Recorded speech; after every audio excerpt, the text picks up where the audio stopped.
Huwag ka mo na maingay.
Hello, shalom everyone. It's me again, Jenny, a caregiver slash vlogger in Israel. So, today is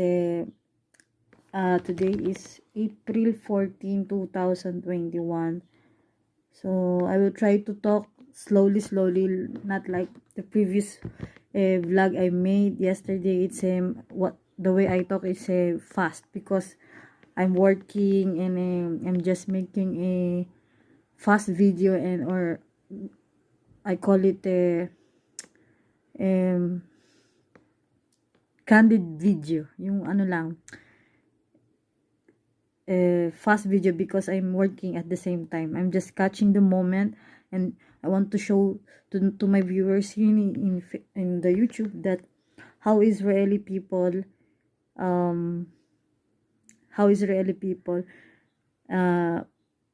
remember the fallen Israel soldier.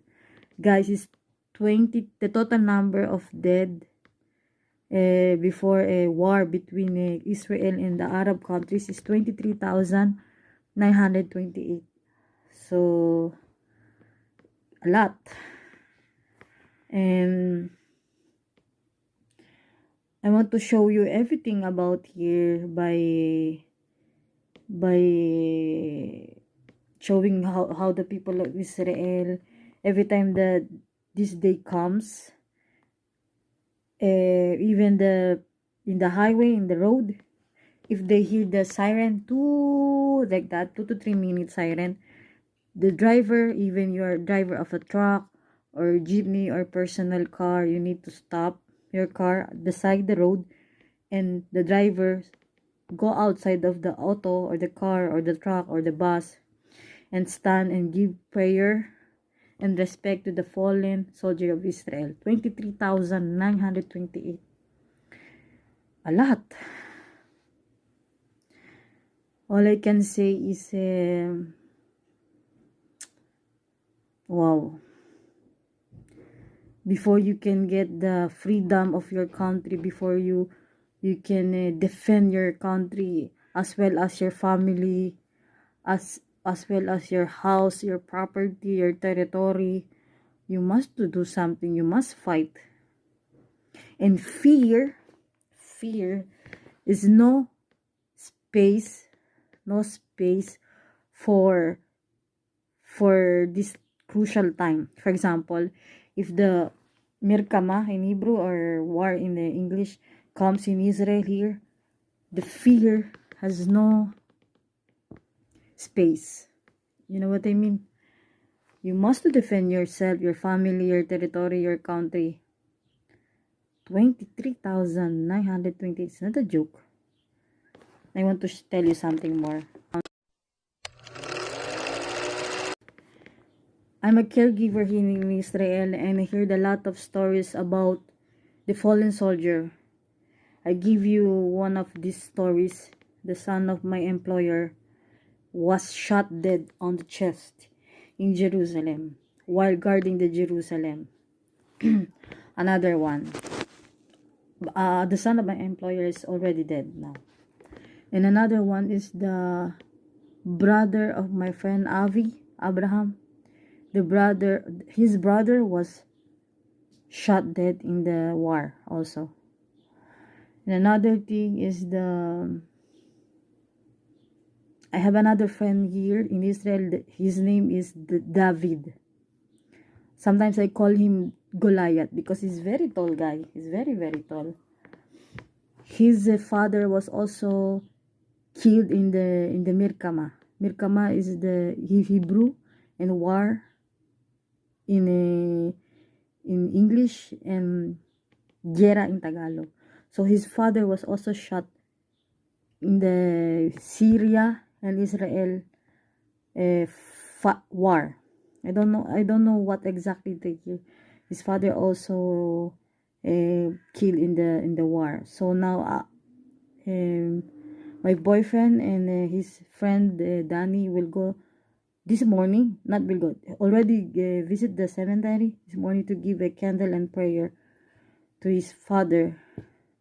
So it's not a joke, fighting. You know what, in my opinion, fighting between two parties, there's no winner, right? Fight, for example, I give you example, Israel and Egypt fighting. There's no winner because both sides, somebody will die. Another thing, I will speak in Tagalog. Kapag nagkagera ang dalawang partido, magkabilang partido, laging may talo. So, walang panalo. So, ito magigera si A saka si B. Pares may patay kay A, pares may patay kay B. So, kung narinig nyo yung mga kwento-kwento dito sa Israel, mga wars, 1973. Have you heard the war? If you know the story of Israel, I remember my employer tell me about the story of fighting in Israel, 1947, 1948, 1973, 1963. Those are the years that Yom Kippur. Have you heard about this? Those are the main war in Israel against Arab countries, Egypt,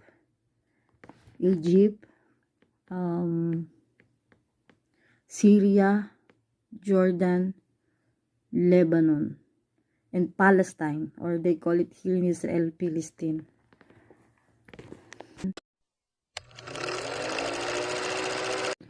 So, you know what? I don't know what to say. If you are here in Israel and you hear these stories about war between Israel and other Arab countries, if you just hear in Israel, you will hear a lot of stories, and you will be speechless. You know what I mean? You don't know how to approach people, approach family when the son died in the war. No words can explain. No word can remove the pain in their hearts. If you are here in Israel and you hear these stories, if you visit family by family and they tell you the stories, this one of their son, died in the war, you will cry. Yes, Israel is rich country, but it's not a joke to be a Jewish. It's not easy to be a citizen of Israel, because here in Israel,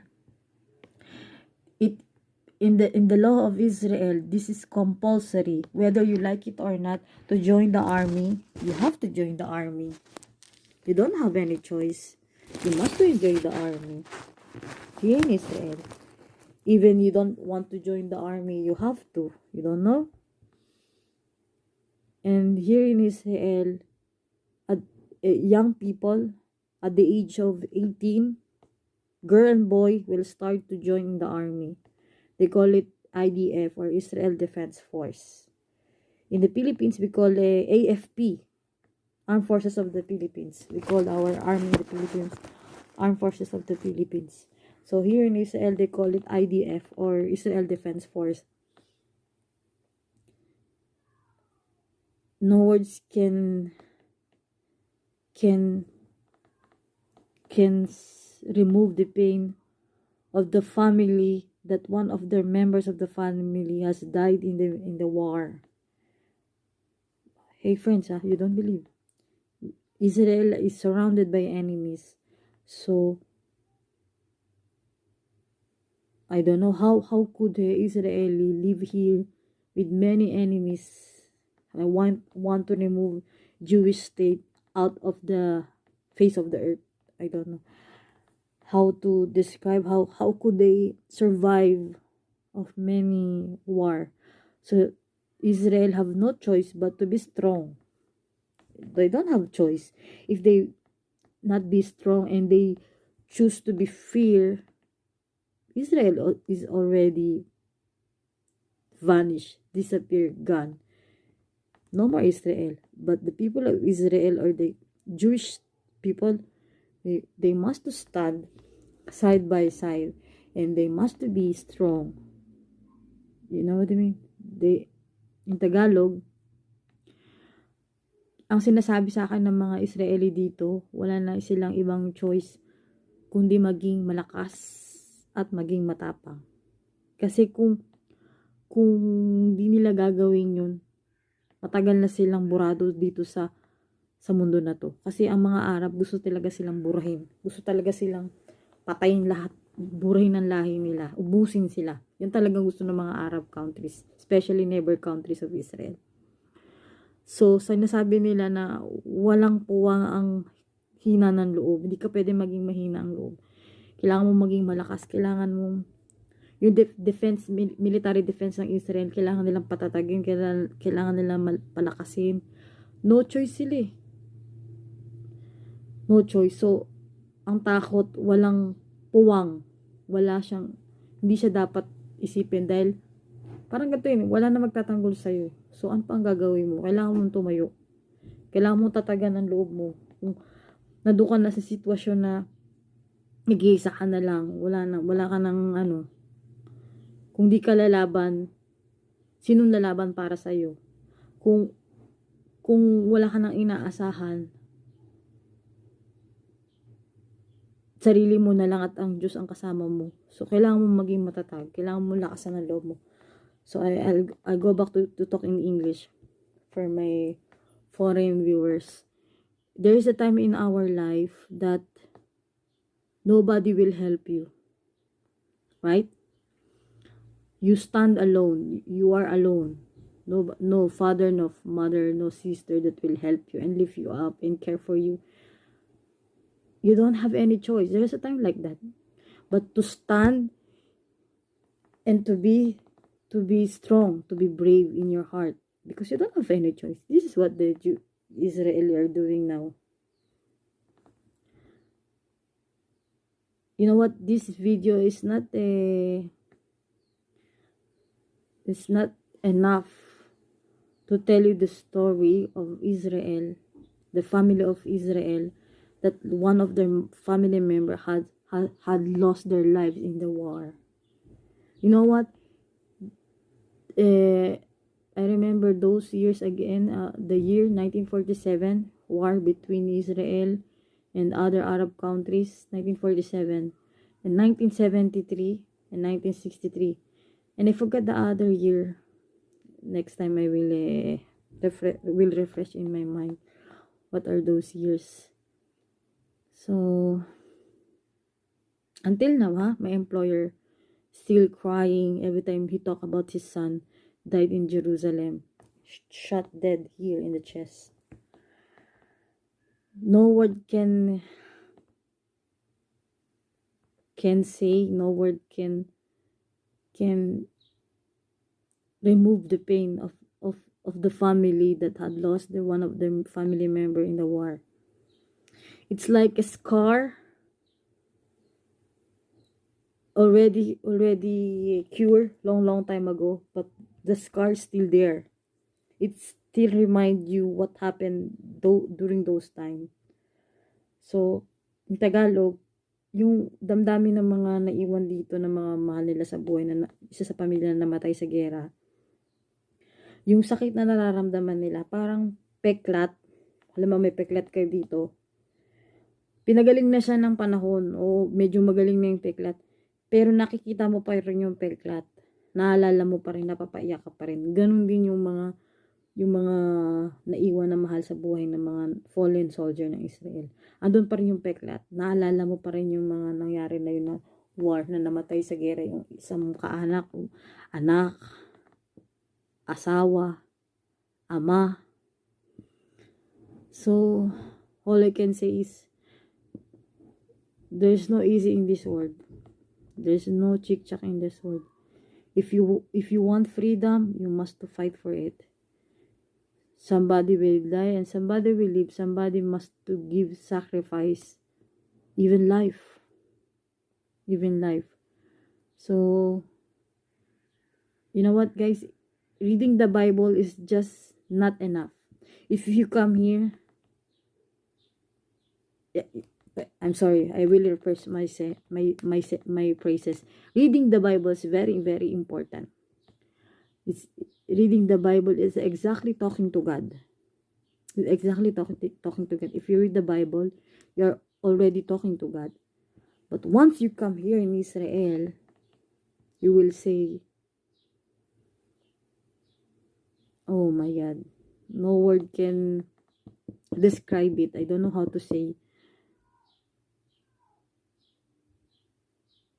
Pag nagbabasa ka ng Biblia, kinakausap mo na ang Diyos. Pag nagbabasa ka ng Biblia.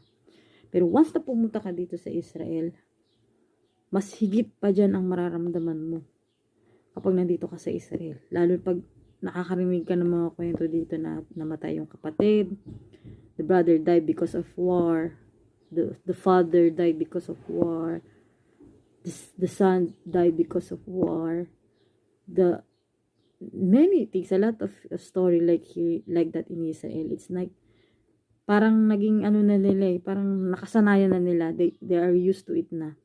Parang normal na lang na may mamatay. So matotal lahat man tayo mamamatay. All of us will die in the latter days of life. Lahat naman tayo, all of us will destined to die. Lahat naman tayo eh. Some will go early, some will go later. Ganun lang naman ang buhay eh. I'm sorry, I want to paraphrase the word the phrases I tell before. Reading the Bible is exactly talking to God. Kapag nagbabasa ka ng Biblia, kinakausap mo na si God, si Father God. So, mas lalo pa kung nandito ka sa Israel, mas damang-dama mo yung mga nangyayari sa Biblia. Hindi lang siya kwento. What happened to the Bible is not just a story or a fairy tale or whatsoever. It's true to life. It's real. What happened in the story in the Bible is real story. It's not just written on the Bible. It's just real. It's real. If you come here in Israel. Last 2 days, I also upload about the genocide or Holocaust of 6 million Jewish. It was happened in 1945 to 1947. So, I'm not yet born that year. 6 million Jew, 6 million Jew. The Germany Nazi, they want to remove Israel in the face of earth. Also. And this again, another memorial about the 23,928 fallen soldiers of Israel. The same like in the Philippines, right? In the Marawi also. I don't know how many soldiers died also in Marawi. I don't know exactly the number. All the world there are always for fighting. All the world, not only in Israel, is Philippines and other parts of Europe. No word can explain. Even me, I don't know what to say to my employer whenever he talks about his son died in Jerusalem. I don't know what to say. Okay, this is we're going to end our vlog for today, and next tomorrow I will vlog another video about the Independence Day of Israel. 73 years of independence of Israel.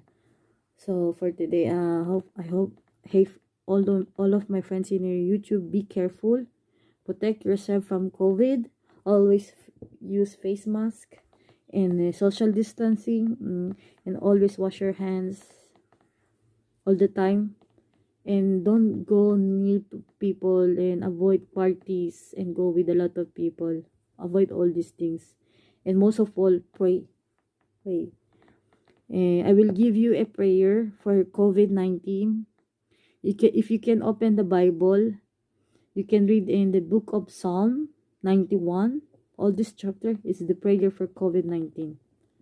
So if you have Bible there in your bedroom or in your receiving area or your library, you can find a Bible and open it from book of Psalm 91. Is the prayer for COVID-19. So sa Tagalog, kung meron kayong Biblia dyan sa bahay-bahay nyo, buksan nyo po yung mga awit 91. Buong chapter ng mga awit 91. Ito po yung prayer para sa COVID-19. So, huwag niyo pong kakalimutan Book of Psalm, chapter 91. This is the prayer and protection for COVID-19. Not only using the face mask, vaccinated, wash hands, social distancing, also, this is exactly the prayer for COVID-19 or Corona-19. So, ito lang muna tayo guys. Dito muna tayo. Next time, I will make a video again. Please, if you like my video, don't forget to click like. If you don't like, it's okay. You can click thumbs down. And if you like also, you can share with your friends through Facebook, WhatsApp, Instagram. And if you're still not yet subscribed to my channel, you can click the subscribe red button down below in the right down. You can see a red button, you subscribe, red button. You can click and make a comment. If you like also, you can make a comment, opinion, shout out in the comment section down below. So, thank you guys for giving your time to me and talk with me here in my YouTube account, Jenny Wonders. Again, take care and always pray to God, and shalom everyone. Bye. See you again.